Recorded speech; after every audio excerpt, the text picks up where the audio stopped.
Welcome to Wizard.com. This is Ashwini, Maths tutor. Our question is, which is the odd one out in this set? And we have to find the odd term in this, means among this fx, fq, ft, fn. Now, from all these terms, we can observe that the each term next to f is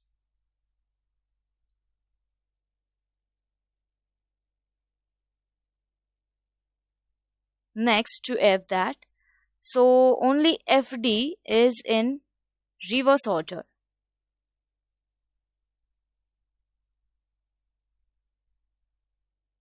Hence,